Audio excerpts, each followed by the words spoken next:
بسم اللہ الرحمن الرحیم۔ حضرت شیخ سعدی رحمۃ اللہ علیہ بیان کرتے ہیں کہ ایک درویش ایک جنگل میں سفر کر رہا تھا۔ اس نے ایک لنگڑی لومڑی کو دیکھا جو بے بسی کی چلتی پھرتی تصویر تھی۔ اس درویش کے دل میں خیال آیا کہ اس لومڑی کے رزق کا انتظام کیسے ہوتا ہوگا جب کہ یہ شکار کرنے کے بھی قابل نہیں ہے۔ درویش ابھی یہ بات سوچ ہی رہا تھا کہ اس نے ایک شیر کو دیکھا جو منہ میں گیدڑ دبائے اس لومڑی کے نزدیک آیا۔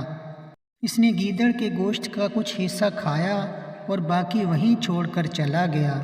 لومڑی نے اس باقی کے گوشت میں سے کھایا اور اپنا پیٹ بھر لیا۔ درویش نے جب یہ سارا ماجرا دیکھا تو اسے اتفاق قرار دیا اور یہ دیکھنے کے لیے کہ یہ لومڑی دوبارہ اپنا پیٹ کیسے بھرے گی وہیں قیام کیا۔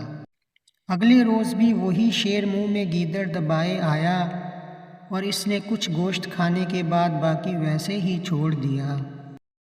لومڑی نے وہ باقی کا گوشت کھا لیا اور اپنا پیٹ بھر لیا۔ درویش سمجھ گیا کہ اس کے رزق پہنچانے کا انتظام اللہ کی طرف سے ہے۔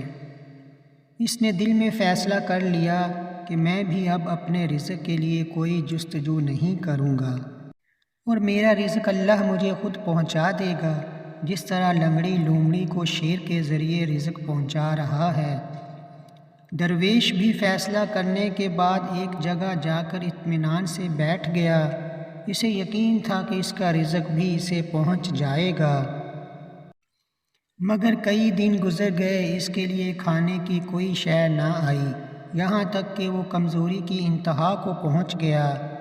اسی دوران اس نے نزدیک کی ایک مسجد کے محراب سے یہ آواز سنی کہ اے درویش، کیا تو لنگڑی لومڑی بننا چاہتا ہے یا پھر شیر جو اپنا شکار خود کرتا ہے، جس میں سے وہ خود بھی کھاتا ہے اور دوسروں کو بھی کھلاتا ہے؟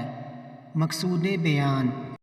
حضرت شیخ سعدی رحمۃ اللہ علیہ اس حکایت میں بیان کرتے ہیں کہ رزق پہنچانے کا انتظام اللہ کی طرف سے ہے، مگر اس کا یہ مطلب نہیں کہ بندہ اچھا بھلا ہو پھر بھی ہاتھ پر ہاتھ رکھ کر بیٹھ جائے۔